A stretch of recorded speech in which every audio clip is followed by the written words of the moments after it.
Hello everyone and welcome back to the channel. In today's video, we're going to talk about the list in the new Lord of the Rings set. Specifically, we'll be looking at what cards were removed from the list, what cards were added, and the overall state of the list for Lord of the Rings. Before we jump into what's on the list, let's talk about what the list is. The list is a curated selection of reprinted cards from various sets throughout the game's history. Introduced in 2020, the list contains 300 cards and can only appear in the last slot of set booster packs.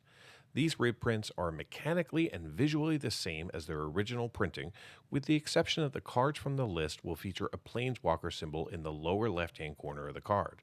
The odds of pulling a card from the list in Lord of the Rings set boosters is 25%, or about 1 in every 4 booster packs. As I mentioned a moment ago, the list has 300 cards. Here's a look at the number of cards by rarity for the March of the Machine set. For the Lord of the Rings set, 75 cards were removed and 75 cards were added to ensure the list remained at 300. We saw a net change of 3 additional commons, 4 less uncommons, 6 additional rares, and the loss of 5 mythics.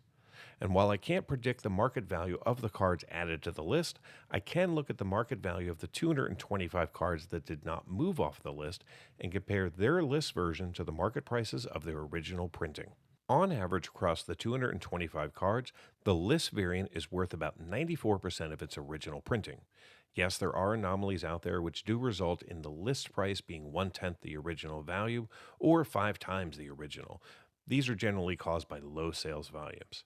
That being said, I can definitively say that the 75 cards leaving the list means that the list is losing $160.92 in value.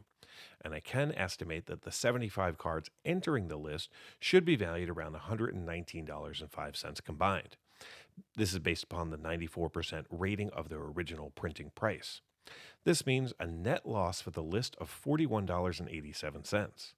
And in case you were wondering, the March of the Machine list 300 cards were valued at $515.16, and the Lord of the Rings list is valued at $473.29.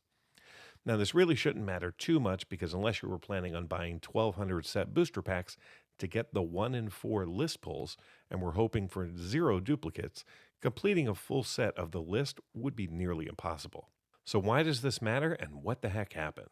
Well, it matters because right now a set booster pack of Lord of the Rings is going for $8.48 US, and a set booster pack of March of the Machine is going for less than half at $3.86. This means that for twice the money, the last slot in 25% of the packs has depreciated in value by about 8.2%. So be aware that in a mass pack opening, you're going to see on average 8.2% less value for more than twice the cost. So what happened? Well, in this list rotation, we lost 3 big value cards. We lost the Phyrexian Altar, currently valued at $21.32 on the list. We also lost Force of Vigor, valued at $22.21, and Urza's Saga, valued at $28.16. And we only added 2 cards that might be valued over $10, which were the Dolmen Gate, which should be close to $17, and Commandeer, which is likely to be valued at around $18. The switch of these 5 cards is nearly 86% of the difference between the overall value of the 2 lists. Here's a quick look at the 75 new additions to the list for Lord of the Rings.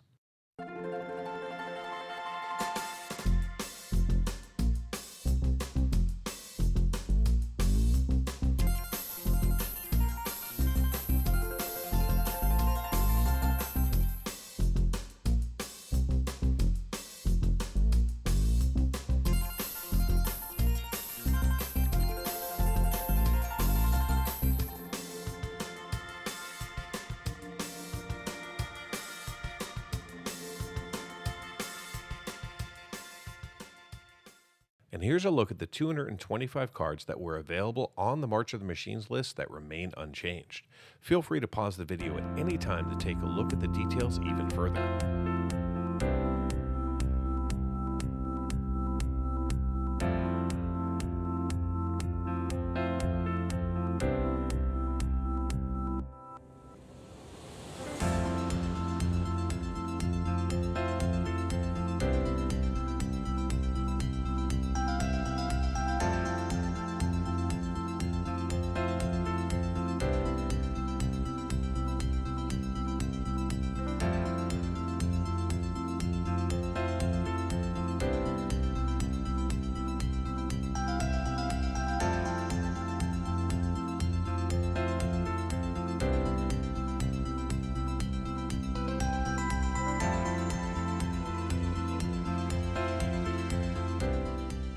Just a reminder, set booster packs can be found in set booster boxes, as well as traditional bundles or the gift bundle, or in November within the scene kits.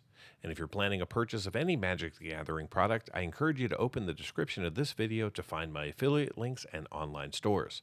Doing so allows you to support the channel, and it doesn't cost you a thing. Until next time, do something amazing.